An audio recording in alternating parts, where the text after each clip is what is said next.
சரி, நம்ம எல்லாரும் கடவுளோட வார்த்தையை கேட்க இருக்கிறோம். ஆண்டவர் தாமே உங்கள் ஒருவரையும் ஆஸ்வதிப்பாராக. உங்களோடு கூட நான் என்ன செய்ய போகிறேன், எடுத்துக்கொண்ட வேத பகுதி நம்ம திருப்பிக் கொள்ளலாம். ஒரு நிமிஷம்.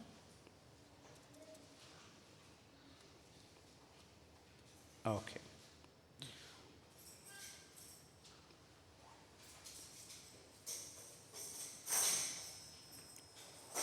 ஓகே.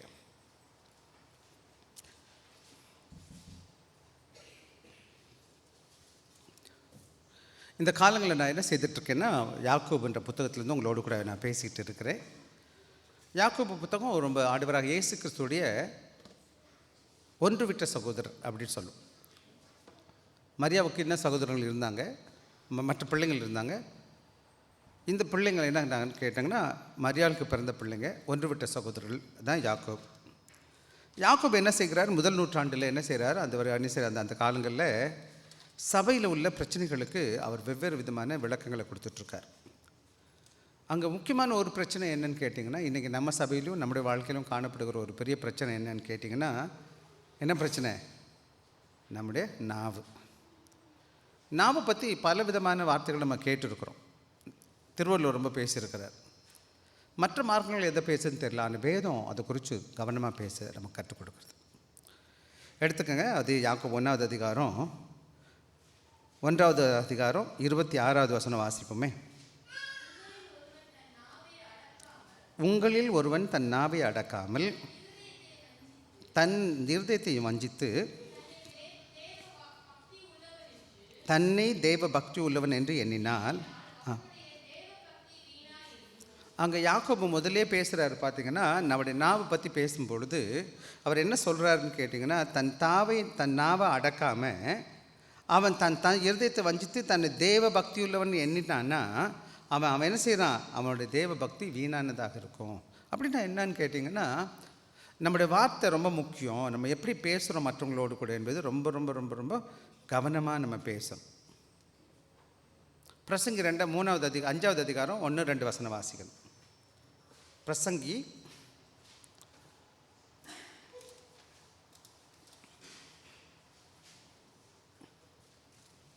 எடுத்துட்டிங்களா? 5வது அதிகாரம் 1-2 வாசிக்கலாமா? நீ தேவாலயத்துக்கு போகும்போது உன் நடையை காத்துக்குள், மூடர் பலியிடுவது போல பார்க்கிலும் நீங்கள் செவி கொடுக்கிறது ரொம்ப நல்லது, உத்தமமானது. அறியாது இருக்கிறார்கள்.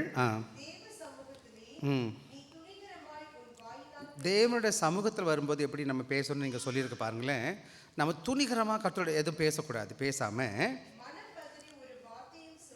மனம் பதறிச்சு நான் தெரியாமல் சொல்லிட்டேன்னு சொல்லாமல் இரு. தேவன் வானத்தில் இருக்கிறார், பூமியில் இருக்கிறீங்க.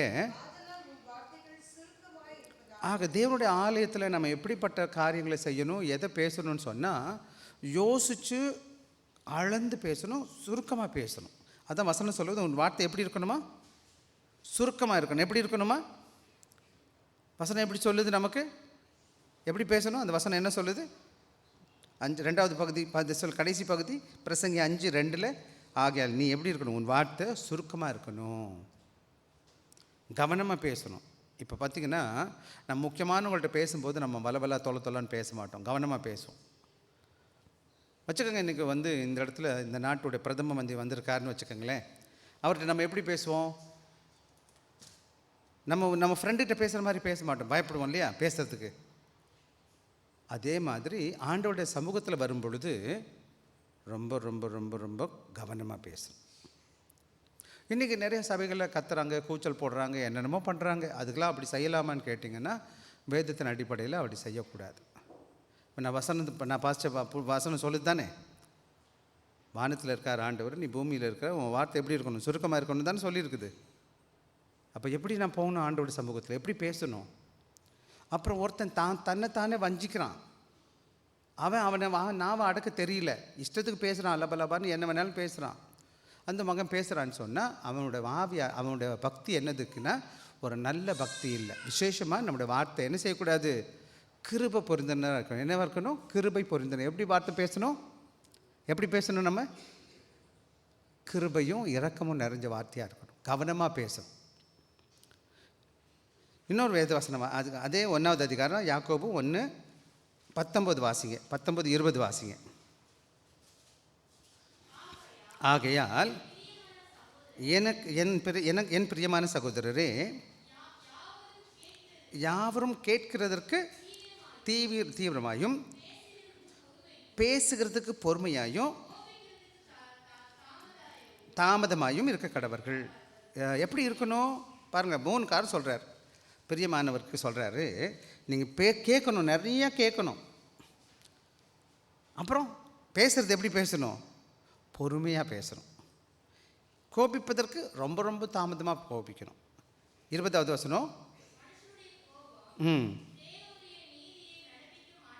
ஆக இந்த நல்ல வேளையில் ஆண்டவருடைய பிள்ளைகளுக்கு சொல்லுகிற காரியம் என்னன்னு கேட்டிங்கன்னா, இப்போ இங்கே யாக்கோபு 3வது அதிகாரம் வாசித்தோம். 3வது எடுத்துக்கலாம் நம்ம. இப்போ அந்த பகுதி தான் என்னோடய முக்கியமான வேத பகுதி. இன்றைக்கி 12 வசனம் 1லேருந்து 12 வசனங்களை நான் சுருக்கமாக நான் அவங்களோடு கூட பேச இருக்கிறேன். கவனமாக கவனிக்கணும். சிறு பிள்ளைகளும் கவனிக்கணும், பெரிய பிள்ளைகளும் கவனிக்கணும். ஏன்னா பேசிகிட்டு இருக்கீங்களா? நிதின் உதின் எங்கே இருக்கிறாரு? ஹலோ பிரதர், இங்கே நீ பாருங்கள் பிரதர், உங்களை நான் பார்த்துட்ருக்கேன். எந்திரிங்க பிரதர், கவனமாக இருங்க. டர்ன் அப். ஓகே. ஆக சின்ன பிள்ளைங்க அப்படி தான் இருப்பாங்க. ரைட். எல்லா பிள்ளைகளும் என்ன செய்யணும்? சிறு பிள்ளைங்க நம்ம பிள்ளைங்க என்ன செய்யணும்? இங்கே பார்த்தீங்கன்னா அவர் என்ன செய்கிறாரு? யாக்கோபு என்ன செய்கிறாரு? ரொம்ப முக்கியமான ஒரு கருத்தை பேசிகிட்டு இருக்கார். சபையில் ஒரு பெரிய பிரச்சனை. எப்படி பேசுகிறோம்? ரொம்ப ரொம்ப ஜாக்கிரதையாக பேசும். சில வேளை இந்த கேள்வி கேட்குறேன், இந்த பிள்ளைங்கள்ட்ட இந்த கேள்வி ஒரு கேட்க போகிறேன். பிள்ளைங்கள்ட்ட ரொம்ப கவனமாக கவனிக்க போகிறேன். எல்லாம் வாலிப பிள்ளை, சின்ன பிள்ளைங்க உங்கள்கிட்ட தான் நீங்கள் தான் பதில் சொல்லணும். இப்போது உதினும் பெப்பின்னு சொல்ல போகிறீங்க முதல்ல. அப்புறம் தியா சொல்லணும். அப்புறம் டேனியல் மோசஸ் சொல்லணும். அப்புறமா ஒவ்வொருத்தராக வர பார்க்குறேன். சரிதானே? நமக்கு எத்தனை கை இருக்குது சொல்லுங்கள் பார்க்கலாம். 10 கையா? 10 விரல் இருக்குடா, ஆனால் 2 கை தாண்டா இருக்குது. எத்தனை கால் இருக்குது? 2 கால் இல்லையா? அப்புறம் எத்தனை காது இருக்குது? எத்தனை கண் இருக்குது? சரி, இப்போ கேள்வி வந்துட்டேன். ஒன்றே ஒன்று, ஏன் ஒரு வாய் இருக்குது? இப்போ சும்மாவே பேசுகிறீங்களா? இப்போ கதைக்கு வந்துடுவோம். ஏன் 2 கை, 2 கால், 2 கண், 2 காது, 2 எல்லாம் 2 எல்லாம் கொடுத்துட்டு வாயை மட்டும் ஒன்றா வச்சுட்டாரு. என்னப்பா சொல்லுப்பா.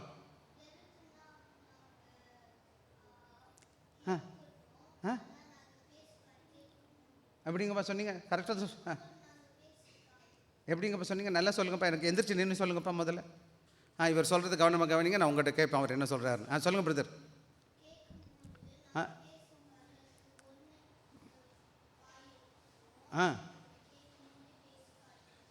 கேட்கும்போது பேசக்கூடாதா?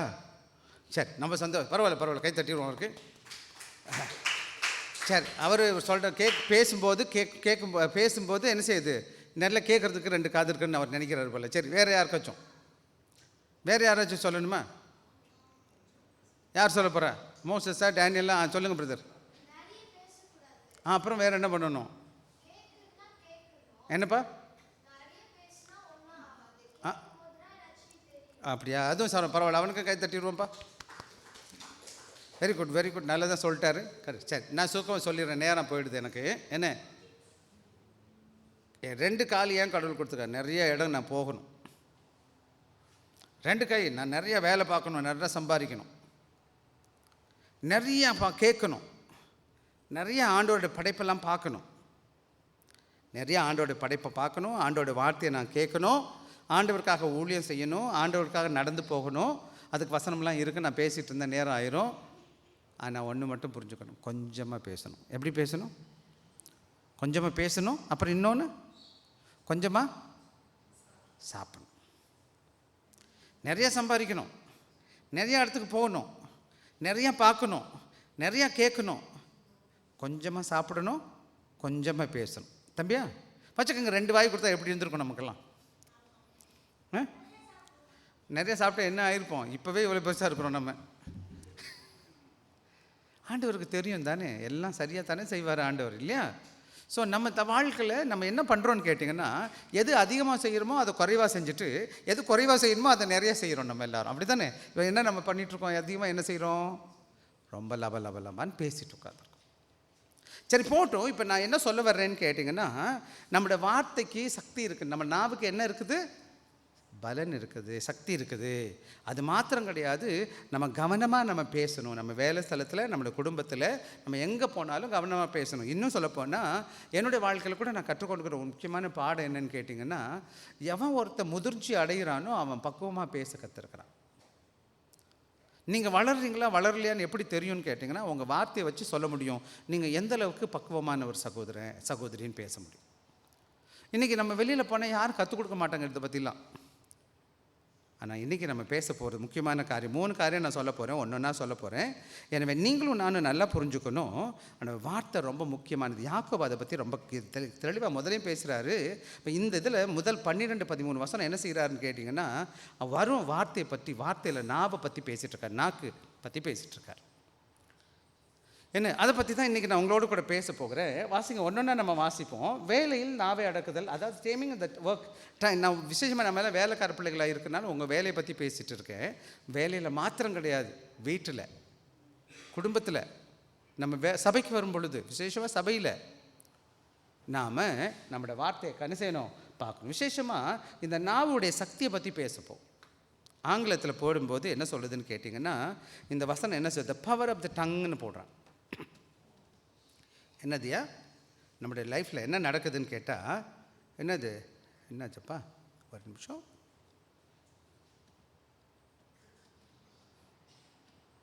ஆக இன்றைக்கி நம்ம 3 காரியம் பார்க்க போகிறோம். நாவின் வல்லமை பற்றி பேசுவோம். எடுத்தவங்க எனக்காக முதல் 5 வசனத்தை வாசிங்க எனக்காக. என்னுடைய சகோதரரே அதிக ஆக்கினை அடைவோம் என்று அறிந்து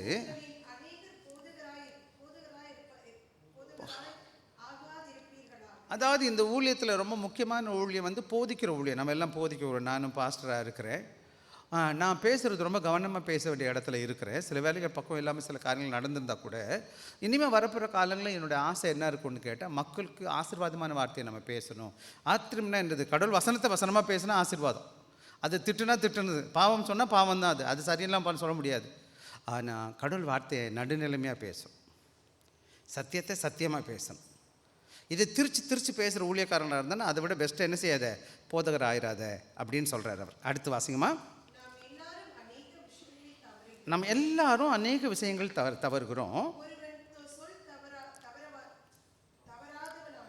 ஒருத்தன் சொல் தவறாதவனாக இருக்கிறான்னு சொன்னால் அவன் பூரண புருஷரும்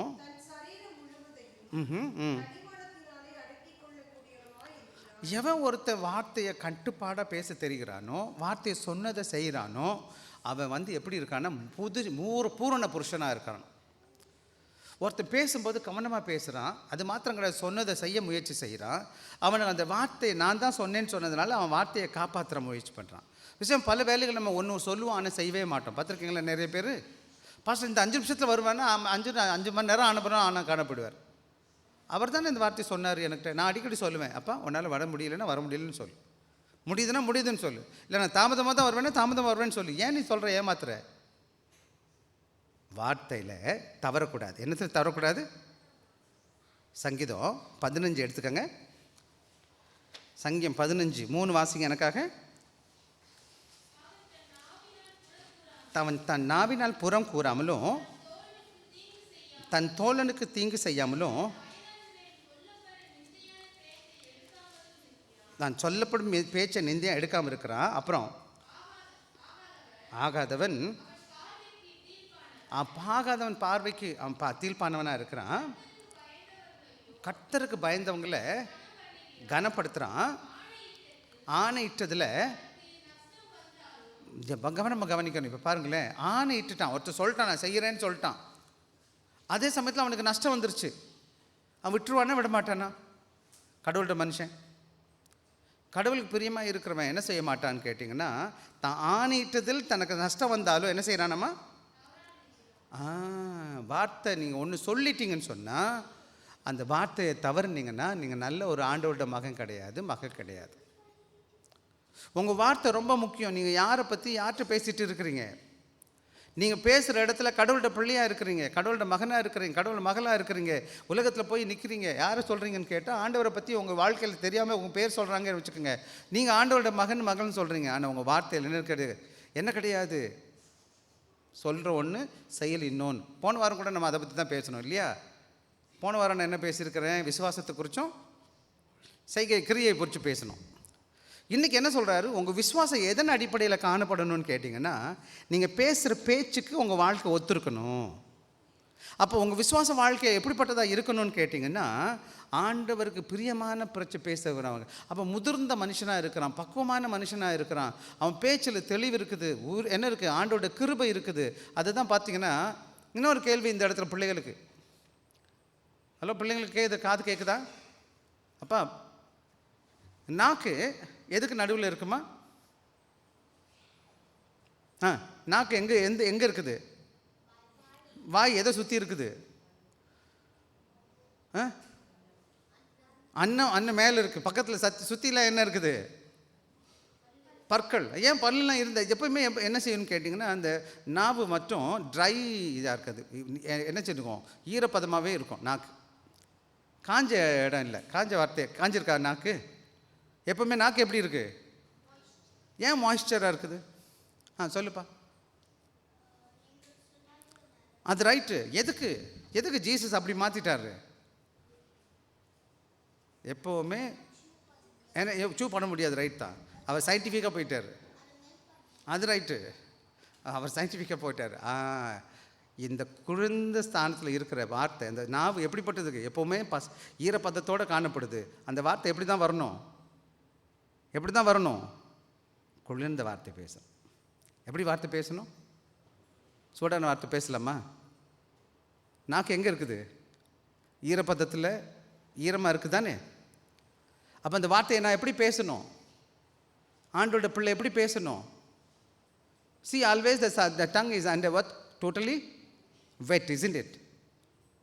So wet thing must be wet, isn't it? When you speak, it must be,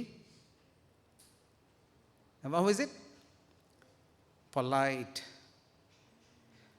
gracious. மிருதுவாக பேசணும், கிருபை நிறைஞ்சதாக பேசணும், இரக்கமாக பேசணும்.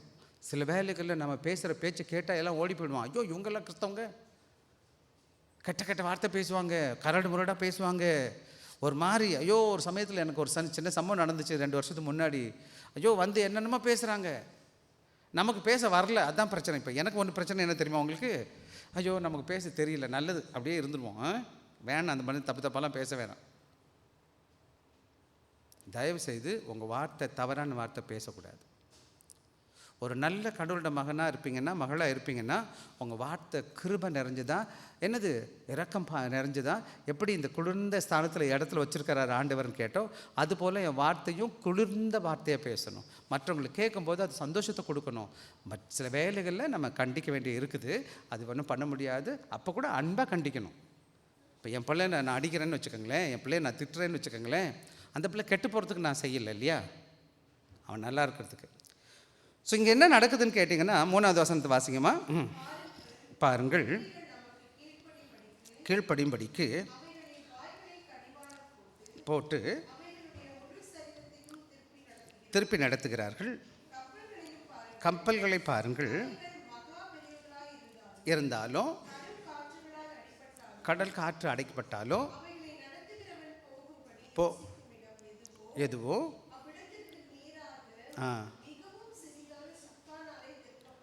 5வது வசனம். நாவானது சிறிய அவயமயமாக இருந்து பேசும்.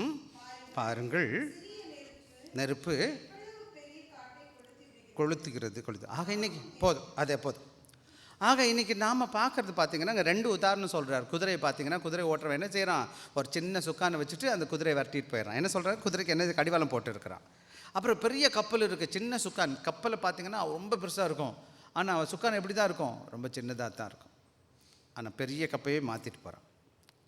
ஆக நம்முடைய வாழ்க்கையில் வசனத்தை சொல்லும்படி என்ன சொல்லுதுன்னு கேட்டிங்கன்னா, நீங்களும் நானும் கவனமாக, நம்முடைய நாவு ரொம்ப சின்ன நாவு பார்த்திங்கன்னா, நம்முடைய ப்ரொபோர்ஷன் ஆஃப் த பாடியில், இவ்வளோ பெரிய பாடியில், இவ்வளோ பெரிய சரீரத்தில் என்னோடய நாக்கு எவ்வளோ தான் இருக்கும்?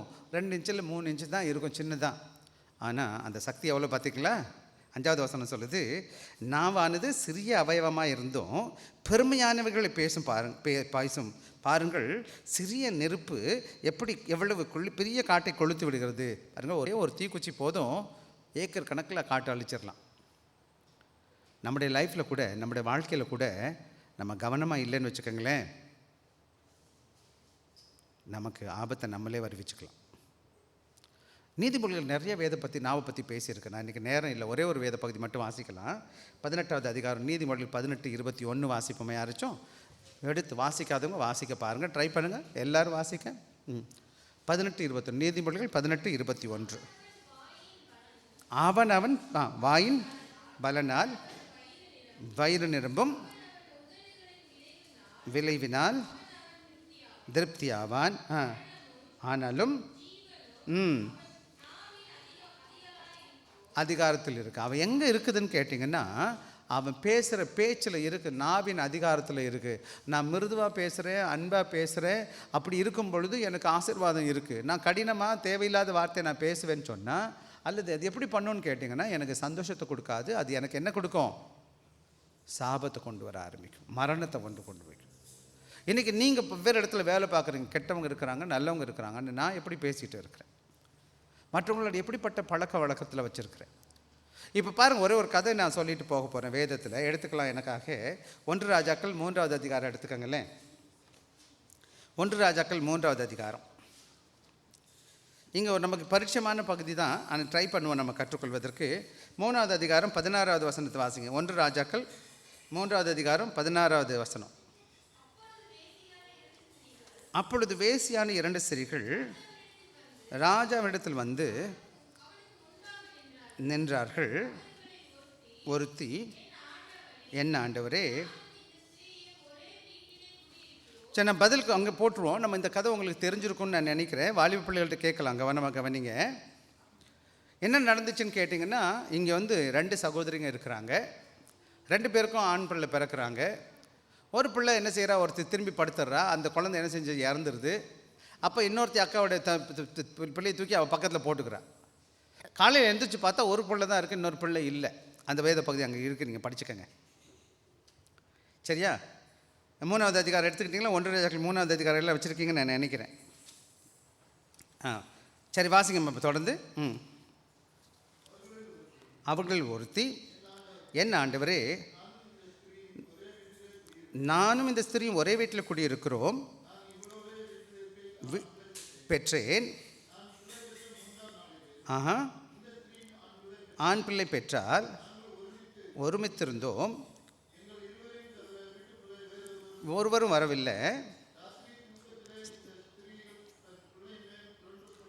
படுத்ததினால் செத்து போயிற்று.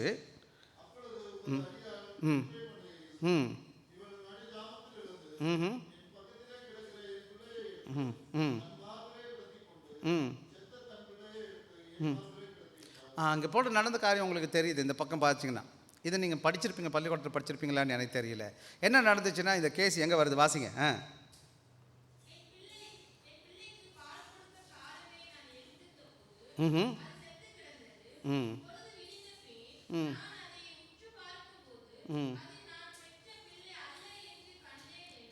உடனே காலையில் எந்திரிச்சு பார்க்குறா, யார் பிள்ளை இருக்குது, இந்த குழந்தை ஏன் பிள்ளையா இல்லையே, வேறு பிள்ளையா இருக்குதுன்னு சொல்லிட்டு இப்போ பேச்சு. அடுத்து வாசிப்போம். சரி.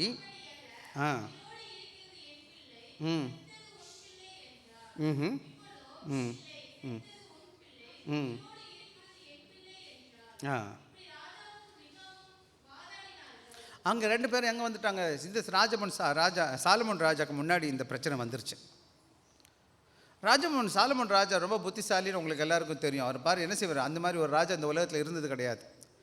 அவர் என்ன பண்ணுறாருன்னு வாசிப்போம் அடுத்து.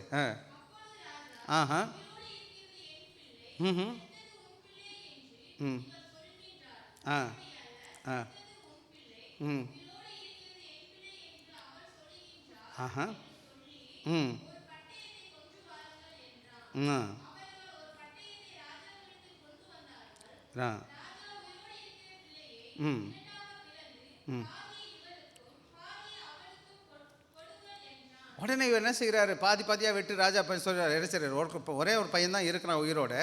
அப்போ ராஜா என்ன சொல்லிட்டார், 2 பேரையும் பிள்ளையை பாதியாக வெட்டி இவளுக்கு பாதியும் அவளுக்கு பாதியாக கொடுத்தா சரி தானே? என்னடா நினைக்கிறீங்க? இந்தியா என்ன நீங்கள் நினைக்கிறீங்க அதை பற்றி? செய்யலாமா செய்யக்கூடாதா? சரி வாசிங்க அடுத்து.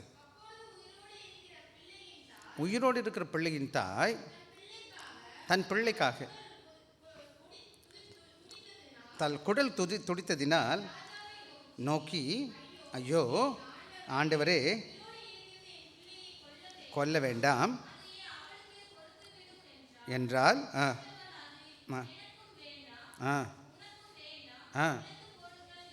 பாருங்க, இங்கே பார்த்தீங்கன்னா எப்படி இருக்குது பார்த்தீங்கன்னா, அவள் பிள்ளை செத்தவன் என்ன செய்கிறா, அந்த பிள்ளையும் கொல்லத்துக்கு துடிக்கிறான்.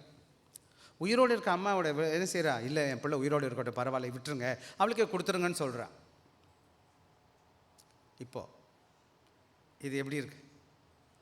ஆனால் இங்கே நடக்கிற காரியம் என்னன்னு கேட்டிங்கன்னா, அடுத்த 2 வருஷம் தான் ரொம்ப முக்கியம். வாசிப்போம். கொல்லாமல்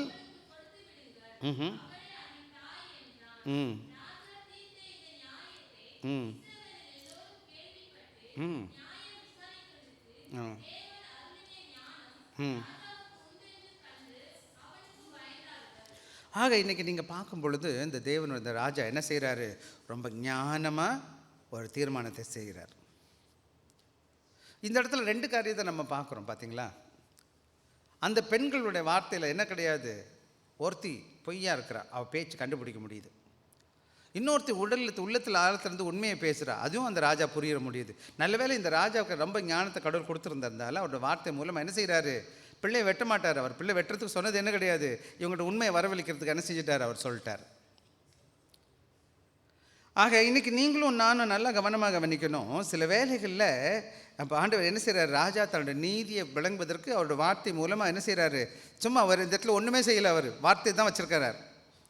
இந்த தீர்ப்பு எப்படி தான் வருது, அந்த வார்த்தையை பயன்படுத்தி அந்த 2 பேரில் யார் பொய் யார் உண்மைன்னு கண்டுபிடிக்கிறது மாத்திரம் இல்லாமல் அவர் சரியான நீதியை கொடுப்பதற்கு அவர் பயன்படுத்தின வார்த்தை என்னது, சரியான வார்த்தை, சின்ன வார்த்தை, நாக்கு.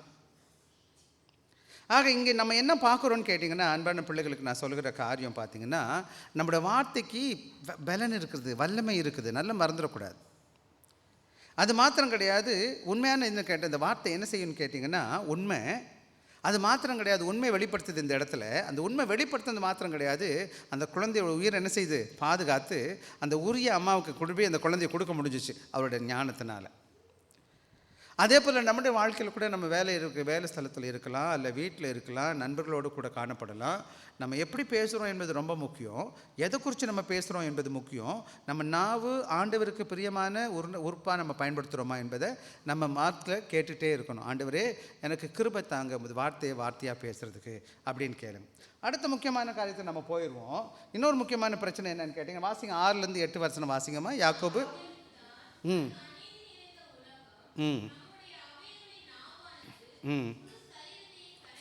கரைப்படுத்தி கொளுத்து விடுகிறது. போதும். அப்போ பார்த்தீங்கன்னா நம்ம பார்க்குறோம், பாருங்கள், இது சின்ன நெருப்பு தான் எப்படி ஒரு பெரிய காட்டை கொளுத்துக்கிறதோ அது போல் உங்கள் வாழ்க்கையில், அது டெட்லி பாய்சன் சொல்லுவாங்க. எப்படின்னா விஷம் இருக்குது நாவுக்கில். இதை பற்றி ரோமர்லேயும் சொல்லியிருக்குது, மார்க்லேயும் சொல்லியிருக்கு. இப்போ நேரம் இல்லை, நாங்கள் போயிட்டோம், ரொம்ப லேட் ஆகிடும், நான் அப்புறமா இன்னொரு நாளைக்கு அதை பற்றி பேசலாம். ஆனால் யாக்கோபு ரொம்ப தெளிவாக சொல்கிறாரு பாருங்க, நாவு நெருப்புத்தான், அநீதி நிறைந்த உலகம். நம்முடைய அவயவங்களில் நாவானது முழு சரீரத்தையும் கரைப்படுத்தி ஆயுள் சக்கரத்தையும் கொளுத்தி விடுகிறதாயும் நரக அக்கினியினால் கொளுத்தப்படுகிறதாயும் இருக்கிறது. ஆக நம்ம கவனமாக பயன்படுத்த தெரியலேன்னு சொன்னால், அல்லது நாவை நம்ம கட்டுப்பாட்டில் வைக்க முடியலன்னு சொன்னால், அது நமக்கு நாமே என்ன செஞ்சுருவோம், தீங்கு வரவழைச்சிக்கும். எனவே தான் திருவள்ளுவர் என்னமா சொல்கிறாரு, யாக்கவராயினும் நாகாக்க காவக்கால் சொல்லிழுக்கப்பட்டு தீயினால் சுட்டபுன் உள்ளாரும் ஆறாதே நாவினால். ஸோ நான் எப்படி பேசுகிறேன், இந்த இடத்துல வார்த்தையில் நான் பார்த்தது, நான் பேசுகிறது என்னையும் பாதிக்கும், இன்னொருத்தவங்களையும் பாதிக்கும், மறந்துடக்கூடாது. ரொம்ப ரொம்ப கவனமாக இருக்கணும். நான் என்ன சொல்கிறேன், எங்கே சொல்கிறேன். நான் சிறு வயதில் எனக்கு விவரம் தெரியல, நம்ம ஏதோ சொல்லியிருப்போம். இனி கடவுளுக்குள்ளே வளர வளர வளர அந்த முதிர்ச்சிக்குள்ளே வளர வளர வளர நம்ம என்ன செய்யணும்? ஞானமாக கடவுளுக்கு பிரியமான வார்த்தைகளை பேச கடவுள் கிருபை தரணும். அடுத்த வேத வசனம் 7வது வசனத்தை வாசிங்க எனக்காக. வாசிக்காத மிருகங்கள், பறவைகள், ஊரும் பிராணிகள், சுபாவம். அப்புறம் இன்னொரு முக்கியமான காரியம் என்னன்னு கேட்டிங்கன்னா, ஒரு பெரிய ஞானியை கூட அடக்கி ஆண்டுறான். பெரிய பெரிய மிருகங்களை அடைக்கிறான். சர்க்கஸ்லாம் போய் பார்த்தீங்கன்னா பெரிய பெரிய மிருகங்களை பயன்படுத்திக்கிட்டு இருக்கிறான். விஷமான, கொடுமையான, கொடூரமான விலங்குகளை கூட கட்டுப்படுத்தி வளர முடியுது அவனால். ஆனால் என்ன நடக்குதுன்னா, அடுத்த வசனம் வாசிங்கப்பா. கூடாது.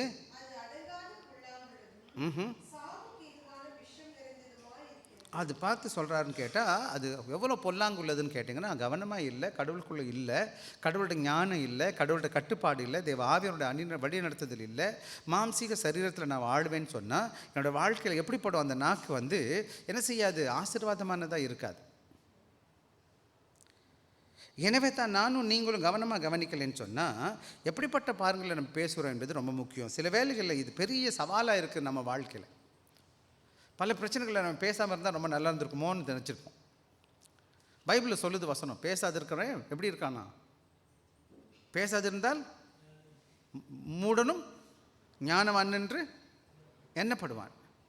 பேசாமல் இருக்கிறோம் சிலர்னா அது ரொம்ப பெரிய கிஃப்ட். ரொம்ப பேருக்கு எதை தந்தாலும் வாயை திறக்க மாட்டாங்க, அப்படியே இருப்பாங்க. இல்லை, அது ரொம்ப பழக்கம், நல்ல பண்புன்னு நினைக்கிறோம். சில பேர் பேசாமல் வந்து நம்ம ஒரு மாதிரி தான் திட்டுறோம். ஆனால் புத்திசாலித்தனம் பேசாமல் இருக்கிறது போல். நிறைய இடங்களில் பேசாமல் இருக்கிறது ரொம்ப நல்லா இருக்கும் போல். சில நேரங்களில் என்ன சொல்லணும்னு நமக்கு தெரியல, பார்த்தீங்களா? சில இடங்களில் இப்போல்லாம் சமயத்தில் நான் நிறையா டெத்துக்கு போவேன், மரணத்தில் போவேன். என்ன பேசுகிறது, என்னத்தை சொல்கிறது? அவங்ககிட்ட போயிட்டு எவ்வளோ தான் பேச முடியும்? ஒன்றும் பேச முடியாது. அந்த மரணத்துக்கு ஈடாக ஒன்றுமே கிடையாது. அப்போ அங்கே போய் நம்ம ஆறுதல் சொல்ல முடியாது. சில நேரங்களில் எனக்கு வார்த்தை இல்லாமல் இருக்கும். என்னடா பண்ணுறது, எப்படா சொல்கிறது? ரொம்ப பட்டு மண்டையை பிச்சுக்கிட்டு உட்காந்துருப்போம். மௌனமாக இருக்கிறது ரொம்ப சிறப்பான பாடம். இங்கே ஐயா ஒருத்தர் இருந்தார், இறந்துட்டார். ஐயா செபாஸ்டின் ஒரு ஐயா இருந்தார். அவர் நம்ம இந்த சபைக்கு வரும்போது ஒழுங்காக வந்துட்டு இருந்தார், இறந்துட்டார் அந்த ஐயாவுக்கு. அப்புறம் ஊருக்கு போயிட்டு வந்தார். டக்குன்னு இங்கே சிங்கப்பூர் ஐயா தான் கேன்சர்னு சொல்லிட்டாங்க அவருக்கு, ஸ்டொமக் கேன்சர். என்ன என்னால் பண்ண முடியும்? நான் டெய்லி போய் அங்கே போய் உட்காந்துருப்பேன். அவர் பார்த்துக்கிட்டு அங்கேயே உட்காந்துருப்பேன், ரொம்ப நேரம் உட்காந்து. இன்னும் சொல்ல போனால் நிறையா விசிட் பண்ணது, அவர் சாகிற வரை ஒழுங்காக போய் பார்த்துட்டே இருப்பேன். போய் பார்த்து ஜெபம் பண்ணிட்டு வருவேன். நான் உங்களுக்கு கற்றுக் கொடுக்குறேன். நிறையா நேரங்களில் என்ன பேசலைன்னு தெரினா பரவாயில்ல, நீங்கள் போய் உட்காந்துருந்தாலே போதும், அந்த ப்ரெசன்ஸ் அங்கே பரவாயில்லை. ஆனால் உங்கள் வார்த்தையை பேசும்போது யோசித்து ஞானமாக கவனமாக பேசலைன்னு சொன்னால் அது பலருடைய வாழ்க்கையில் ஆசீர்வாதத்தை, நீங்கள் சமாதானத்தை கொடுத்துரும். அது உங்கள் வாழ்க்கையும் அது சமாதானத்தை கெடுக்கிறதா காணப்படும். எனவே தான் நானும் நீங்கள் என்ன செய்யணும்னு கேட்டிங்கன்னா, பேசும்போது யோசித்து சரியானதை நான் பேசுகிறேன்னான்னு யோசிக்கணும். இன்னும் சொல்லப்போனால் எனக்கும் சேர்த்து உங்களுக்கும் சேர்த்து நான் சொல்லுகிற காரியம், ஆண்டோட மகளாக இருக்கிறதுனால ரொம்ப வேகமாக பேசிடக்கூடாது. முதலே வசனம் சொல்லுது இல்லையா, துரிதமாக பேசக்கூடாது. ஒரே ஒரு வேத பகுதியை நான் வாசிக்க விரும்புகிறேன். மத்தேயு எழுதின சுவிசேஷம் 16வது அதிகாரம், மத்தேயு 16வது வசனம். 16வது அதிகாரத்தில் வாசிங்க, 21 23 வரை. அது முதல் இயேசு போய்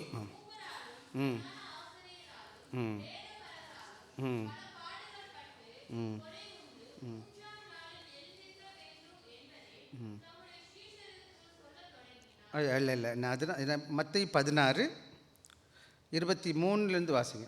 21 வாசிங்கம்மா. அதான் நினைக்கிறேன் தொடங்கினார் இல்லையா? ரைட். அப்போ நம்ம என்ன நடக்குதுன்னு கேட்டிங்கன்னா, அதுக்கு முன்னாடி தான் 16 17 18 வாசிச்சிங்கன்னா ஆண்டவர் சொல்லியிருப்பார். ஆண்டவர் 16வது வசனம் வாசிங்களேன் எனக்காக.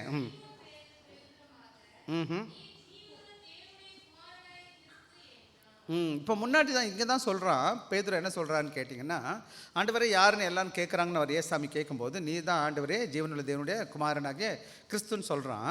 சொல்லிக்கிட்டே இருக்கிறவன் என்ன செய்கிறான்னு கேட்டிங்கன்னா, உன் சபை உன் பேரில் தான் என்ன செய்வேன், உன் மேலே தான் என்னோடய சபையை கட்டுவேன்னு ஏசாமி சொல்கிறாரு. அவனை கொண்டு தான் கட்டுவேன்னு சொல்கிறாரு. ஆனால் இங்கே நடக்கும்போது என்ன செய்யுன்னு கேட்டால், 22வது வசனம் யாராச்சும் வாசிப்போம்.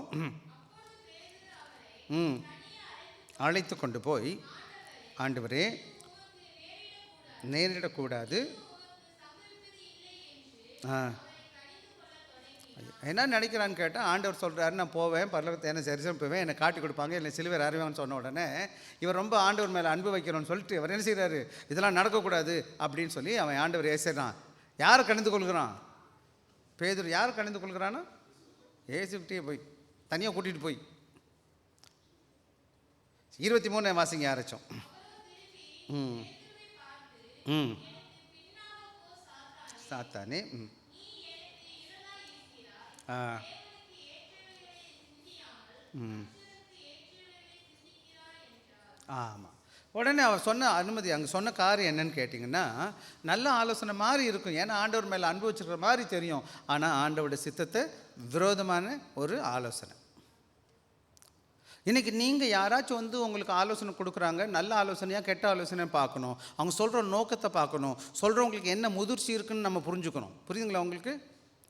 பல வேலைகள் நான் இங்கே நம்ம சபையிலையும் நான் பார்த்துருக்கேன், வெளியிலையும் பார்த்துருக்குறேன்.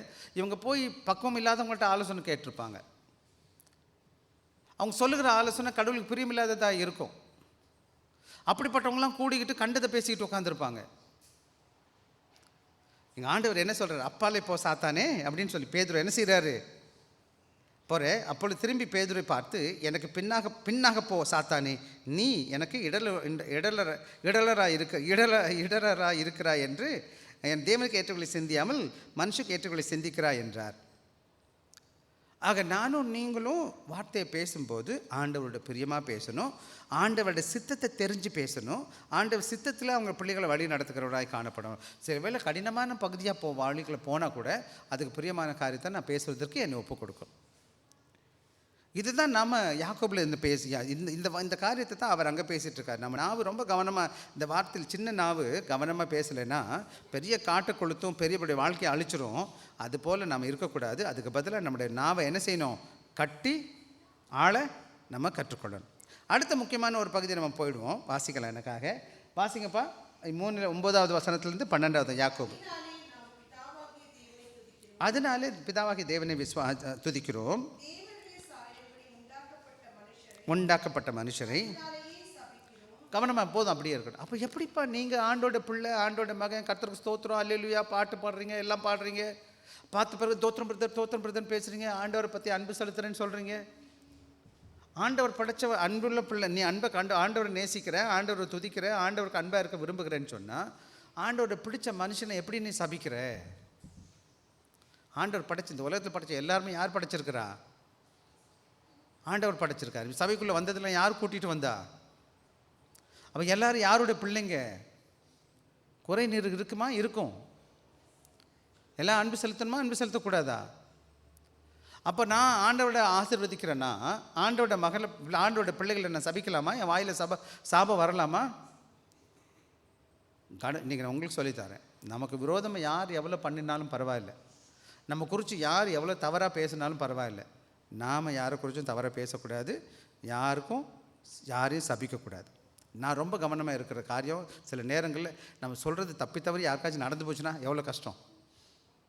ஒரு ஊழியக்காரனா வேதத்தை போதிச்சிட்ருக்கேன். சில நேரங்கள் எனக்கும் வருத்தப்படுற மாதிரி அவங்க நடந்துக்குவாங்க. ஆனால் நல்ல வேலை இன்றைக்கி வேறு நான் யாருக்கும் போ நல்லா இருப்போ அப்படின்னு சொல்லுவேனே தவிர, எனக்கு விரோதமான வார்த்தை என்ன செய்யக்கூடாது. எனக்கு இந்த வேதம் சொல்கிறது எனக்கு புரியுது. யாரை குறித்தும் தவறாக பேசக்கூடாது, வேண்டாம். அவங்க நம்மளை பற்றி தப்பாக பேசுகிறாங்களே, என்ன செய்ய சொல்கிறீங்க? பண்ணட்டும். ஏசாமியை பேசாதான் நம்ம பேச போகிறாங்க, ஏசாமிக்கு செய்யாததான் நமக்கு செய்ய போகிறாங்க. எப்போதும் நீங்கள் ஆண்டவரோட மகளாக இருப்பீங்கன்னா, எந்த நிமிஷத்துலையும் எந்த நொடி பொழுதிலும் உங்கள் வாயிலிருந்து ஆண்டவருக்கு பிரியமில்லாத வார்த்தை, ஆண்டவருக்கு பிரியமில்லாத சாபம் வரவே கூடாது. யாரை பற்றியும் வரக்கூடாது. கடவுள் பிள்ளைகளை நீங்கள் சபிக்கவே கூடாது. ஆண்டவரை ஆராதிக்கிறேன்னா, ஆண்டவரை துதிக்கிறேன்னா, ஆண்டவருக்கு பிரியமாக இருக்க விரும்புகிறேன்னா, ஆண்டோட பிள்ளைகளுக்கு என்ன செய்யக்கூடாது? தவறாக விரோதமாக பேசக்கூடாது. விசேஷமாக நல்லா புரிஞ்சுக்கோங்க. அந்த காலத்தில் இந்த பெண்டலம் கிளாக்னு சொல்லுவாங்க. பெண்டலம் கிளாக் தெரியுமா உங்களுக்கு? இந்த ஒரு மணி ஆடிக்கிட்டே கிடக்குமா, இப்படி இந்த பக்கம் இந்த பக்கம். இந்த மணி ஆடும்போது இந்த பக்கம் போகிற எந்த அளவுக்கு இந்த மணி இந்த பக்கம் போகுதோ அந்த அளவுக்கு தான் இந்த பக்கம் அடுத்த சைடு போகும். புரியுதுங்களா உங்களுக்கு? அது இப்படி இப்படி போயிட்டே இருக்கும். இப்போ இந்த பக்கம் போகிறது இவ்வளோ தூரம் போகுதுன்னா அதே அளவு தான் இந்த பக்கம் போகும். அதே மாதிரி தான் என்னோடய வாழ்க்கையில் ஆண்டவரை எவ்வளவோ அதிகமாக நேசிக்கிறீங்களோ அதே போல் தான் இவங்கள நீங்கள் நேசிக்கணும். ஏன்னா ஆண்டவரை படைத்த படைப்பு. யோவானில் சொல்கிறார், கண்ட சகோதரனை காணாத தேவனை நேசிக்கிறேன்னு சொல்கிறவ காணாத சகோதரனை நேசிக்கலாம், அது எப்படி பொய்ன்னு சொல்வார். அப்படி இருக்கிறதுனால நான் எந்த அளவுக்கு ஆண்டவரை நான் நேசிக்கிறேனோ அந்த அளவுக்கு அவருடைய பிள்ளைகளை நான் நேசிக்கணும். யாருக்கும் விரோதமாக இருக்கக்கூடாது. அதுக்கு 2 உதாரணம் சொல்கிறார். வாசிங்கம்மா எனக்கு. வாசிக்கலாம். 10-11. துதித்தலும் சபித்தலும் ஒரே வாயிலிருந்து வருது. என் சகோதரரே, இப்படி இருக்கலாகாது. ஒரு ஊற்று தண்ணியிலிருந்து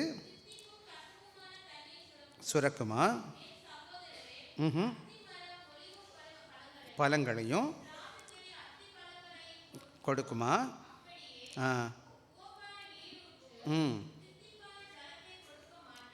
ஆக இன்றைக்கி நல்லா கவனமாக கவனிக்க வேண்டிய பாடம் என்னன்னு கேட்டிங்கன்னா, நான் ஆசீர்வதிக்கிறேன், ஆண்டவரே ஆண்டவரே ஆண்டவரே ஆண்டவரேன்னு புகழ்கிறேன். அதே இதில் இன்னொருத்தர் நான் சபிக்கிறேன்னா இது எப்படி நடக்குமா? அதுக்கு 2 உதாரணம் சொல்கிறாரு. என்ன சொல்கிறாரு? ஒரே ஊற்று கண்ணிலிருந்து நல்ல தண்ணியும் தித்திப்பான தண்ணியும் உப்பு தண்ணி வருமா? அப்போ இப்படி நான் இனிமையான வார்த்தையும் இனிமை இல்லாத கசப்பான வார்த்தையும் வருது. இனிய உலவாக இன்னாத குரல் கனி இருப்ப காய் கவந்தற்று. தெரியுமா உங்களுக்கு? அம்மா யார் இது? ரைட், பரவாயில்ல. இனிய உலவாக இன்னாத குரல் கனி இருப்ப காய் கேள்விப்பட்டிருக்கீங்களா? கவனமாக கவனிக்கணும். நம்ம இனிய, அதாவது நல்ல வார்த்தைகளை வச்சுக்கிட்டு கெட்ட வார்த்தை பேசுகிறது எப்படி இருக்கான்? அழகாக நம்ம தட்டில் நம்ம நல்ல பழம் வச்சுருக்குறோம், அதுக்கு பதிலாக காய் எடுத்து கொடுக்குற மாதிரி. வாழ்க்கையில் எவ்வளோ நல்ல வார்த்தை என்னால் பேச முடியும், கடவுளுக்கு பிரியமான வார்த்தையை பேச முடியும், அடுத்தோடு துதிக்க முடியும். யாருக்கு விரோதமாக எந்த நேரத்திலும் கசப்பும் இனிப்பையும் சேர்ந்து வராது போல் என் வாழ்க்கை சபிக்கிற வார்த்தை வரவே கூடாது. அதே போல் சொல்கிறாரு. ஒரே அது என்ன செய்கிறாரு? அத்திமரத்தில் திராட்சை பழங்களையும் திராட்சை செடிகளை அத்திப்பழங்களையும் பார்க்க முடியுமான்னு கேட்குறாரு. அதே போல் நீரூற்றில் என்னது? அப்படியே உரப்பு நீரும் நீரூற்றில் தித்திப்பான ஜலத்தினால கொடுக்கப்பட மாட்டாது. அப்போ உப்பு தண்ணியில் என்ன கிடையாது? என்ன வராது? உப்பு தண்ணி ஊற்றில் தித்திப்பான தண்ணி வராது. இதே காரியத்தை ஏசாமியும் சொல்கிறார். நல்ல மரம் கெட்ட மரம். அப்போ நீங்கள் கொடுக்குற கனியில் இருந்து என்ன சொல்ல முடியும்? நீங்கள் யாருன்னு சொல்ல முடியுமா எனக்கு? இப்போ நம்ம இங்கே வந்து உட்காந்துருக்குறோம், அல்லலுயா அல்லலுயா தோத்துறோன்னு பாட்டு பாடுறோம், நல்லது, ரொம்ப சந்தோஷமாக இருக்குது கேட்குறதுக்கு. வீட்டுக்கு போன பிறகு எப்படி பழகுறோம்? நம்ம எப்படி மற்றவங்கள்ட்ட பேசிகிட்ருக்கோம்? யார்கிட்ட பேசிகிட்டு இருக்கிறோம்? எங்கே போனாலும் சரி, யாராக இருந்தாலும் சரி, அது சிறு பிள்ளையாக இருக்கட்டும், பெரியவங்களாக இருக்கட்டும், மூத்தவங்களாக இருக்கட்டும், யார்கிட்ட நீங்கள் பேசினாலும், நீங்கள் நேசிக்கிறவங்களாக இருக்கட்டும், நேசிக்காத பிள்ளைகளாக இருக்கட்டும், நீங்கள் ரொம்ப ரொம்ப ரொம்ப கருத்தாக பேசணும், கவனமாக பேசணும். நான் வேகமாக முடிக்கணும். ஆக்சுவலி நீ காலையில் தான் ஃப்ளைட்டில் வந்ததுனால டயர்டாக தான் இருக்கிறேன். வாங்க, ஒரு சில காரியங்களை வேகமாக நான் சொல்ல போகிறேன். கவனமாக கவனிக்கணும். நாம் பேசும்போது என்ன செய்யணும்? Self awareness. நான் பேசும்போது ஆண்டோட பிள்ளைகளாக இருக்கிறதுனால என்னது? Reflect your words and the impact. அது நான் பேசும்போது அந்த வார்த்தையை யோசித்து பேசணும். அது எப்படிப்பட்ட தாக்கத்தை ஏற்படுத்தும்னு புரிஞ்சுக்கணும். விசேஷமாக கல் பார்த்துருக்கேங்க. கல் எறிகிறீங்கன்னு வச்சுக்கோங்களேன், பிடிக்க முடிய முடியாதா? என்னையா யோசிச்சுக்கோங்க. நான் இங்கேருந்து கல் எறிகிறேன், அந்த தம்பி பார்த்து அடிக்கிறேன், அல்ல தியா பார்த்து அடிக்கிறேன். இந்த இடையில நான் விரும்புகிறேன், ஐயோ அதை நிப்பாட்ட முடியுமா? முடியாதா? என்ன பண்ணும்? அது அங்கே போய் இடித்து தான் அங்கே நிற்கும். அதே போல் வார்த்தை நான் விடுறேன் பார்த்தீங்களா, அதை நிப்பாட்ட முடியாது என்னால். அது போய் எங்கே நிற்குமோ அங்கே என்ன செஞ்சிடும்? ஹர்ட் பண்ணிட்டு தான் வரும். சில வேலைகளை நம்ம இன்டென்ஷனலாக செஞ்சுருக்க மாட்டோம். சில வேலைகள் நம்ம விருப்பப்பட்டு அவங்களை துன்பப்படுத்தணும் அப்படி செஞ்சுருக்க மாட்டோம். தெரியாமல் வார்த்தையை விட்டுருப்போம்னு வச்சுக்கோங்க. கவனமாக இருக்கணும். ஆனால் நல்லா கவனமாக கவனிக்கணும். நீங்கள் வார்த்தையை விடும்போது அது எப்படிப்பட்ட தாக்கத்தை ஏற்படும்? Mindful of emotions and reactions your speech may provoke. சில வேலைகள் நம்ம பேசுகிற வார்த்தை எப்படி பேசுகிறத வச்சுட்டு, நான் கோபம் பேசினா எப்படி இருக்கும்? கோபத்தை உருவாக்கிறோம். நான் சிரிச்சுக்கிட்டே பேசினா எப்படி இருக்கும்? சிரிப்பை உருவாக்கும். இல்லையா? பார்த்துருக்கீங்களா? ரொம்ப ஜாக்கிரதையாக நான் பேசணும். அது மாத்திரம் கிடையாது, எப்போதும் பேசுகிறதுக்கு முன்னாடி என்ன செய்யுங்க? யோசித்து பேசுங்க, சிந்திச்சு பேசுங்க. அதான் போட்டிருக்கு பாருங்களேன். Before speaking take a moment to consider tone, intention of your words. Is it necessary, is it beneficial? 2 காரியம் நம்ம கேட்கணும். நான் பேசுகிறது அவசியமா? இது ஆசீர்வாதமானதாக இருக்குமா? பிரயோஜனமாக இருக்குமா? பேசுகிறதுக்கு முன்னாடி 2 வாட்டிக்கு 3 வாட்டி சொல்லிட்டு யோசித்து பார்ப்போம். சரிதானே? இன்றைக்கி நிறைய நேரங்களில் சபைக்குள்ளேயும் குடும்பத்துலையும் வர பிரச்சனைக்கு காரணம் என்னன்னு கேட்டால், நம்ம யோசிக்காமல் தட என்ன செஞ்ச மழையை தகுந்த மாதிரி வார்த்தையை விட்டுறது. அப்புறம் பிடிக்க முடியுமா? முடியாது. அது மாத்திரம் கிடையாது. இன்னொரு முக்கியமான காரியம் என்னென்னா, எப்போதும் ஆண்டவர்கிட்ட கேளுங்க. எனக்கு நல்லா பேச தெரியல. விசேஷமாக என்னோடய ஜெபம் ஒன்று முக்கியமானது. ஆண்டவரே ஞானத்தை தாங்க சுவாமி. எப்படி பேசணும்? பல வேளைகள் நம்ம பிரச்சனை என்னென்னா எப்படி பேசணும்னு தெரியல, என்ன பேசணும்னு தெரியல. அதான் பாருங்களேன், draw the teaching of the scripture, seek guidance from mentors and trusted colleagues, wisdom for communication. பேசும்போது நல்ல முறைப்படி பேச கற்றுக்கொள்ளுங்க. மூத்தவங்கள்ட்ட விசாரித்து பேசுங்க. எப்படி பேசினா நல்லாயிருக்கும், மூத்தவங்கள்ட்ட கேளுங்க. ஆண்டவரே இந்த மாதிரி ஒரு காரியத்தை நான் போகிறேன், எப்படி பேசட்டும், என்ன செய்யட்டும் அப்படின்னு ரொம்ப யோசித்து பார்த்து பேசுங்க. அது மாத்திரம் கிடையாது, எப்போதுமே என்ன செய்யுங்க, உங்கள் கூட வேலை பார்க்குறவங்க, உங்கள் வீட்டுக்காரமாக இருக்கிறாங்க, நல்ல வார்த்தை, நிறைய வார்த்தை நம்ம பேசலாம், அப்ரிஷியேட் பண்ணலாம். என்ன சொல்லுது இது? ப்ராக்டிஸ் கிராட்டிடியூட்னு சொல்லுவாங்க. நன்றி செலுத்துங்க. என்னட்ட பேசணும் நம்ம எல்லார்ட்டையும்? காலையில் எழுந்திரிச்சோன்னே, ஆண்டவரே இந்த நாளுக்கு நன்றி சுவாமி. ரெண்டாவது சொல்லணும், என் மனைவிக்கு நன்றி, என் பிள்ளைகளுக்கு நன்றி, என் நண்பர்களுக்கு நன்றி. சபையில் இவ்வளோ பேர் வந்திருக்காங்க, இவங்க எல்லாரும் வந்தால் தான் நம்மலாம் ஒரு சபை. நான் மட்டும் இந்த தனியால் உட்காந்துருந்தா என்ன சபை நல்லா இருக்குமா? அப்போ எல்லாரும் ஒருத்தர் ஒரு விதத்தில் நமக்கு எல்லாரும் ஆசீர்வாதமாக இருக்காங்களா இல்லையா? நம்ம எல்லாம் சேர்ந்த தானே ஒரு குடும்பம், நம்ம எல்லாம் சேர்ந்த தானே ஒரு திருச்சபை. இப்போ எல்லாருக்கும் நன்றி செலுத்தணும். நான் இன்றைக்கி தான் தம்பி பேசும்போது, அவங்க நமக்கு எல்லோரும் வேணும், அவங்களுக்கு நன்றி செலுத்துவோம். பாருங்க, cultivate a spirit of gratitude and encouragement at work. Use your words to uplift and affirm your co-worker. அதாவது நல்ல வார்த்தைகளை பயன்படுத்தி உற்சாகப்படுத்துங்க. வெல் டன் சொல்லுங்க, நல்லா செஞ்சுருக்கீங்கன்னு சொல்லுங்க, தேங்க்யூ சொல்லுங்க, எல்லாத்தையும் ப்ளீஸ் போடுங்க. தலைவேளை ஆங்கிலத்தில் நல்ல வார்த்தைகளை கற்றுக் கொடுத்துருக்குறாங்க.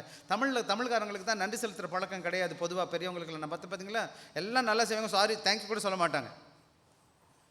புரியுதுங்களா? இத்தனை வருஷம் நான் இங்கே 19 வருஷமாக மினிஸ்ட்ரி பண்ணிகிட்டு இருக்கேன். தேங்க்யூ பாஸ்டர், ரொம்ப நல்ல ஊழியம் பார்த்துட்ருக்கீங்க. குறை சொல்கிறதுக்கு முன்னாடி வந்து நிற்பாங்க. பாஸ்டர் அது சரியில்லை, இது சரியில்லை, எது சரியில்லை சொல்லுங்கள், பரவாயில்ல, எனக்கு நல்லது, நான் திருத்திக்கிறேன். எவ்வளோ நல்ல காரியம் செஞ்சுருக்கோம். எப்பயாச்சும் ஒரு ஆள் வந்து பாஸ்டர் நல்லது செஞ்சுருக்கீங்கன்னு சொல்ல முடியுமா? ஆனால் குறை சொல்கிறவங்க நிறைய பேர். பரவாயில்ல, நீங்கள் அது போட்டு போதும், அந்த பழக்கத்தை விடுவோம். ஆனால் முயற்சி பண்ணி உங்கள் வீட்டில் உங்கள் அம்மா சாப்பாடு போட்டு வைக்கிறாங்க, உங்கள் மனைவி சாப்பாடு போட்டு வைக்கிறாங்க, அதில் துவைக்கிறாங்க, வந்தோடனே முன் வாங்கப்பான்னு கூப்பிட்றாங்கன்னா தேங்க்யூ சொல்லுங்கள். என் வீட்டுக்காரருக்கு நான் அப்போ தேங்க்யூ அம்மா சமைச்சிருக்கலாம் சொல்வேன். நான் என்ன, தயவு செய்து ஒருத்தருக்கு ஒருத்தர் தேங்க்யூ சொல்லுங்கள், உற்சாகப்படுத்துங்க. அவங்க இருக்கும்போது எவ்வளோ சந்தோஷம் நமக்கு இருக்குது. வச்சுக்கோங்களேன், எங்கள் வீட்டுக்குள்ளே நுழையிறேன், எங்கள் வீட்டுக்காரி என் பிள்ளைங்க இல்லை, நான் வீட்டை அந்த செவரை பார்க்கறதுக்கு போகிறேன். என் மனைவியும் பிள்ளைகளும் சேர்ந்தது தானே என் வீடு, நம்ம எல்லோரும் சேர்ந்தது தானே சபை. சில வேலை என்ன, நீங்கள் எல்லாம் வர்றது எனக்கு ரொம்ப சந்தோஷம். அதனால தான் பார்த்து நான் உண்மையாக சொல்கிறேனே, நான் சண்டே நீங்கள் வந்துட்டிங்கன்னா எல்லாத்தையும் நான் மீட் பண்ணணும்னு ஆசைப்படுவேன். முடிஞ்ச மட்டும் எல்லாத்தையும் நான் பேசணுன்னு ஆசைப்படுவேன். அடுத்த வாரம் நீங்கள் வந்தால் உண்டு, இல்லைன்னா இல்லை. அதனால் என்ன செய்வேன், நான் சாப்பாடெல்லாம் ஓரம் வச்சுட்டு நான் கிட்டத்தில் போவேன். எல்லாத்தையும் போய் உட்கார மாட்டேன் சாப்பாடில். நான் சாப்பாடு இல்லைன்னா சாப்பாடு கடையில் வாங்கி சாப்பிட்டுக்குவேன். ஒரு நேரம் சாப்பிடாம ஒன்றும் பிரச்சனை போகிறதுக்கு இல்லை எனக்கு, நான் ஒன்றும் நடக்க போகிறது கிடையாது. ஆனால் உறவு ரொம்ப முக்கியம். எல்லாருக்கும் தேங்க்யூ சொல்லலாம், எல்லோரும் நன்றி செலுத்தலாம். தேங்க்யூ பிரதர் வந்ததுக்கு, உங்களை பார்த்தது ரொம்ப சந்தோஷம் எனக்கு, உங்களை மறுபடியும் நான் பார்க்கணும், வாங்க. விசாரிங்க, உற்சாகப்படுத்துங்க, நல்ல வார்த்தைகளை பயன்படுத்துங்க. தவறி குறையாக இருந்தால் கூட அதை வேறு மாதிரி நம்ம யோசிப்போம். ஏன் அப்படி இருக்காங்க, அவங்களை எப்படி நம்ம உதவி செஞ்சு அங்கேருந்து கொண்டு வர முடியும்னு யோசிப்போம். நமக்கு கவனமாக பேசுங்க. அடுத்தது முக்கியமான காரியம், சில வேலைகளை நமக்கு மனபாரம் வருது, நிச்சயம் வரும். மனுஷன்னா நம்ம என்ன செஞ்சுருக்கோம், வீட்டுக்கு வீடு வாசப்படி மாறி 2 பேர் இல்லை 3 பேர்னா நம்ம எல்லாம் வித்தியாசமாக இருக்கோம் தானே. நம்ம வீட்டில் சண்டை வந்ததே வந்திருக்கோமா இல்லையா? எத்தனை பேர் வீட்டில் சண்டையே வரல? கொஞ்சம் கை தூக்கி காமிங்க. எங்கள் வீட்டில் நாங்கள் சண்டையே போடுதுங்க. எங்கள் வீட்டில் நாங்களாம் சன்னியாசிங்க, மேலேருந்து நேர வீட்டில் வந்திருக்கோம், பரலோகத்துலேருந்து நேரங்க ஏஞ்சல்ஸ். நாங்களாம் யாருங்க? நாங்களாம் தேவ தூதர்கள் ஐயா. எங்கள் வீட்டில் எப்போவுமே நாங்கள் சண்டை போட மாட்டோம். அப்படி யாராச்சும் இருக்கீங்களா? உங்கள் வீட்டுக்கு நான் வந்து பார்க்கணும் என்ன நடக்குதுன்னு. நம்ம எல்லாம் யாரும் தேவ தூதர்கள்லாம் கிடையாது ஐயா. நமக்கெல்லாம் பிரச்சனைகள் வரணும், வந்தால் தான் மனுஷன் நான். ஆனால் ஞானமாக, ஆண்டவருக்கு பிரியமா, அதாவது நான் இங்கே இருக்கிறேன், கடவுள் ஊழியத்தை பார்த்துட்ருக்கேன். நான் சொல்கிறது நான் பாருங்களேன், நான் எப்படி பார்க்குறேன்னு கேட்டால் எல்லாரையும் சேர்ந்து நான் பார்க்கணும் ஒன்றா. அப்புறம் உங்கள் வாழ்க்கை இங்கேருந்து நான் பார்க்குறேன், இங்கேருந்து 20 வருஷம் 10 வருஷம் கழிச்சு எப்படி இருப்பாங்க இந்த பசங்க, இந்த சின்ன சின்ன பிள்ளைங்களாம் இருக்காங்க பாருங்களேன். இங்கே நான் வரும்போது எடிலாம் சின்ன பையன், அப்போ தான் பிறந்தான். இன்றைக்கி இதை ஆம்பளையாக உட்காந்துருக்கான் எடி, அந்த உட்காந்துருக்கான் பாருங்கள், ஊழியம் பார்த்துட்ருக்காரு. அந்த பிள்ளைங்களோட எதிர்காலத்தை நான் பார்க்குறேன். இன்றைக்கி இருக்க பிள்ளை 20 வருஷம் கழிச்சு எப்படி இருப்பான். என் வீட்டில் நான் பல வேலையை சொல்லியிருக்கேன். இந்த குழந்தையா இருக்கும்போது ஒரு பிரச்சனையும் கிடையாது. இப்போ கூட சிஸ்டர் ராஜ்குமார்கிட்ட பேசிட்டு வரும்போது சொன்னேன், இப்போ இல்லைம்மா பிரச்சனை, அப்புறமா இருக்கிறத பிரச்சனை. அப்போ இப்போ நம்ம எப்படி வளர்க்கணும் என்பது ரொம்ப முக்கியம் அப்படின்னு சொல்லிட்டு வந்துட்டு இருந்தேன். அப்போ அப்படி இருக்கிறதுனால நம்ம சில வேலைகள் சொல்லுகிற காரணம் இப்போ உங்களுக்கு புரியாது. சில வேலை புண்படுத்துகிற மாதிரி இருக்கு. நல்லா படிடா, ஹார்ட் ஒர்க் பண்ணுறான், அந்த நேரம் அது கசப்பாக தானே இருக்கும். இப்படி சொல்லுவாங்க. விளக்கணை என்பது அறவுரை என்பது விளக்கணை போன்றது. கொடுப்பது சுலபம், குடிப்பது கடினம். நல்லது சொல்லும்போது நல்ல வேலை நம்ம சொல்லிடுவோம், நம்ம பிள்ளைங்க நல்லா இருக்கணும்னு சொல்லிட்டு. ஆனால் விளக்கணை உடம்புக்கு நல்லது தானே, பாவக்காய் நல்லது தானேம்மா, ஊசி போடுறது நல்லது தானே. சில வேலைகளில் நம்ம சொல்கிற காரியமானது நல்லதுக்காக சொல்கிறோம். நம்ம அவங்களுக்கு அதை எடுத்துக்க முடியல, அது பரவாயில்ல, புரியுது நம்ம காரணம் என்னன்னு சொல்லிட்டு. அப்போ நம்ம நல்லது சொல்கிறதுனால அவங்க தவற எடுத்துக்கிறாங்க, என்ன பண்ணுறது, போயிட்டு போகுது. ஆக அப்படி சொன்னால் கூட அது என்ன செய்யணும், ஆண்டவருக்கு பிரியமான முறையில் அது செய்ய முடியணும். ஆண்டவர் 2 சகோதரியும் உட்காந்து ஆண்டோட வேதம் சொல்லுது எப்படி அதை தீர்க்கணும்னு சொல்லிட்டு அப்படி தான் தீர்க்கணுமே தவிர நான் சுயத்தில் என்ன செய்யக்கூடாது, பழி வாங்குற எண்ணம் வரக்கூடாது. எனக்கு இப்போ கூட ஒரு சில சகோதரிகிட்ட பேசணும் வைக்கணும் ஆசை இருக்குது. ஆனால் அவங்க பக்குவப்படாமல் இருக்கிறாங்க, என்ன பண்ணுறது? எனவே அன்பான பிள்ளைகளுக்கு நான் கொஞ்சம் சொன்னதை மனசில் வச்சுக்கோங்க. என்ன செய்யணுமா, எப்போதும் இந்த 5 காரியத்தை மனசில் வச்சுக்கோங்க. முதல்ல 3 நான் சொன்னேன். என்ன சொன்னேன்? இந்த நாக்குக்கு வல்லமை இருக்குது, இந்த நாக்கை அடக்கி ஆளணும். அப்புறம் இந்த நாவில் சவால் இருக்குது. என்னென்னு கேட்டிங்கன்னா, 2 பக்கம், ஒரு பக்கம் ஆசீர்வாதம்னது, இன்னொரு பக்கம் சபிக்குது. இதுக்கு ஒரு உதாரணம் இருந்துச்சு. விசேஷமாக யோபுடைய வாழ்க்கையை பார்த்திங்கன்னா, அவனே சபிக்கிறான். அவன் வாழ்க்கை ஏன் நான் பிறந்தேன் அப்படின்னு சொல்லிட்டு பின்னாடி நாட்கள் என்ன செய்கிறாரு, ஆண்டவர் நான் ஆசீர்வதிக்கிறாரு. ஏன்னு கேட்டால் ஆண்டவர் பிரியமான வாழ்க்கை. இதில் ஒன்று மட்டும் நான் இந்த இடத்துல சொல்லணும். யோபு வாழ்க்கையில் நம்ம கற்றுக்கொண்ட பாடம் என்னென்னா, அவன் பக்குவப்படாமல் இருக்கும்போது வார்த்தையை விட்டுட்டான், ஆனால் பின்னாடி நாட்கள் அவன் மாறிட்டான். இன்றைக்கி நீங்களும் நானும் விவரம் தெரியாமல் பல வார்த்தைகளும் பேசியிருக்கலாம், பரவாயில்லை, அதை பற்றி கவலை இல்லை, கடவுள் மன்னிக்கிறார், நம்ம எல்லாம் மன்னிச்சிருவோம். ஆனால் உங்கள் வாழ்க்கையில் முதிர்ச்சி அடையணும், பக்குவப்படணும், மறுரூபமாகும். உங்கள் வார்த்தை முதிர்ச்சி அடைய தான் நீங்கள் எந்த அளவுக்கு பக்குவப்பட்டிருக்கீங்க என்பது நமக்கு தெரியும், வேதம் தெரியும். அதனால தான் யாக்கோபு இந்த வேத வசனத்தில் இவ்வளோ பெரிய ஒரு அதிகாரத்தை என்ன செஞ்சுருக்கிறாரு, வெறும் நாக்குக்கே பேசிட்டு நாவை பற்றி பேசிகிட்டு இருக்கிறார். ஆக 3 காரியம் நான் சொன்னேன். இந்த நாவுக்கு வல்லமை இருக்குது. இந்த நாவை நம்ம கட்டி ஆள்வது ஒரு சவாலாக தான் இருக்குது. இந்த நாவில் என்ன இருக்குது, ஆசீர்வாதமும் சாபமும் இருக்குது. ஆனால் ஆண்டவருடைய மகனா ஆவியானவருடைய கிருபைனால ஆண்டவருக்கு பிரியமாக நான் ஒப்புக் கொடுக்கும் பொழுது, இயேசு கிறிஸ்துவை மாதிரியாக வைக்கும் பொழுது, ஏசாமியுடைய வாழ்க்கையில் நம்ம நல்லா கவனிக்க வேண்டிய பாடம் என்னென்னு கேட்டிங்கன்னா, எல்லாத்துக்கும் மேலே அதிகமாக மோசம் ஒரு ஆளுக்கு ஒன்று பண்ண முடியும்னா அதுதான் சிலுவையில் மறினோம். அவ்வளோ மோசமாக அடித்து தொங்கிட்டு இருக்கிறாரு. அப்போ கூட ஒரு வார்த்தை கூட தப்பாக அவர் பேசவே கிடையாது. இப்போ தப்பாக பேசினாரா, பேசலையா? நம்மளெல்லாம் கொஞ்சம் சோதிச்சு பார்த்தா அவங்க நம்மளெல்லாம் பொறுக்க முடியாதா? அதெல்லாம் முடியாது. நம்ம திட்டுவோமா, திட்ட மாட்டோமா? திட்டுறது மட்டும் கிடையாது, எட்டி கூட பார்க்க மாட்டோம், பேசவே மாட்டோம். தெரியுமா உங்களுக்கு? நம்மளாம் பேச மாட்டோம் ஒருத்தர்கிட்ட. ஒரு சிலர்கிட்ட நம்ம வருஷக்கணக்கெலாம் பேசாமல் இருப்போம். இப்போ கூட இருக்கீங்களா அப்படி யாராச்சும்? போய் பேசிடுங்க. நான் பேசிடுவேன் எல்லாத்தையும். தயவுசெய்து நான் ஆண்டோட மகனாக இருக்கேன். நம்மளாம் புரிஞ்சுக்கணும், நான் ஆண்டோட மகளாக இருக்கிறேன்.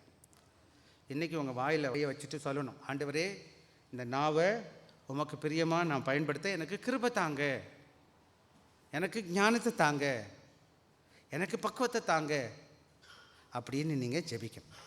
சரியா? வாங்க, நேரம் இல்லைன்னு மட்டும் கிடையாது, நானும் டயர்டாக இருக்கிறதுனால இன்றைக்கி இன்னும் ஒரு வேத வசனம் இருக்குது, வாசிக்கிறதுக்கு டைம் இருக்குதுன்னு தான் வாசிப்போம். எனவே நான் உங்களுக்கு அன்பாக வேண்டிக்கிறேன், வாங்க, யாருக்காவது பிரச்சனை இருக்குன்னா வாங்க, நம்ம பேசுவோம், ஜெபிப்போம், ஒருத்தருக்கு உதவி செய்வோம். எனவே நானும் நீங்களும் என்ன செய்யணும், கவனமாக இருந்து ஆண்டவருக்கு பிரியமான வார்த்தைகளை சொல்லி ஒருத்தர் அன்பாக உற்சாகப்படுத்தி ஆண்டவருடைய சபையை கட்டுவோம். நானும் உங்களுக்கும் ஒருத்தருக்கு நம்ம கட்டுவோம். எனவே நம்ம கடவுள் ஒவ்வொருத்தரையும் ஆசீர்வதிப்பார். நீங்கள் ஆண்டவருக்கு பிரியமான மகளாக வாழ்வது ஆண்டவருக்கு பிரியம். எனவே இந்த வழியில் இந்த விதத்தில் முடிச்சிடுறேன். இந்த மனதில் இந்த ஐந்து முக்கியமான காரியங்களை வச்சுக்கோங்க. உங்களை யாருன்னு புரிஞ்சுக்கோங்க. பேசுறதுக்கு முன்னாடி யோசிச்சுக்கோங்க. அப்புறம் ஆண்டவருடைய ஞானத்தை கேளுங்க. எல்லாத்துக்கும் மேலே நன்றியுள்ள வார்த்தைகளை பேச கற்றுக்கொள்ளுங்க. அடுத்தவங்க உற்சாகப்படுத்துங்க. எல்லாத்துக்கும் மேலே பிரச்சனை வந்துச்சுன்னா கடவுளுக்கு பிரியமாக அதை சமாளித்து தீர்க்கிறதுக்கு முயற்சி பண்ணுங்கள். யாரும் குற்றவாளி கிடையாது. நம்ம எல்லாரும் மன்னிக்கிற சுபாவம் உள்ளவங்களாக காணப்படணும். விசேஷம் மன்னிக்கிறது ஒரு முக்கியமான பாடம் கிறிஸ்தவத்தில். வருகிற வாய்ப்பு கிடச்சிச்சின்னா அது தொடர்ச்சியாக நான் பேசுவேன். ஏன்னு கேட்டால், நான் ஏன் இதை பேசிக்கிட்டு இருக்கிறேன்னு கேட்டிங்கன்னா, எனக்கு பிரச்சனைகளுக்கெல்லாம் காரணம் நம்ம என்னது, ஞானம் இல்லாமல் இருந்து. சரியா? வாங்க, நம்ம எல்லோரும் கர்த்தர் வார்த்தை கேட்போம். கேட்டாச்சு, கடைசி காரியத்துக்கு போகலாம். ஓட்டுவாங்க.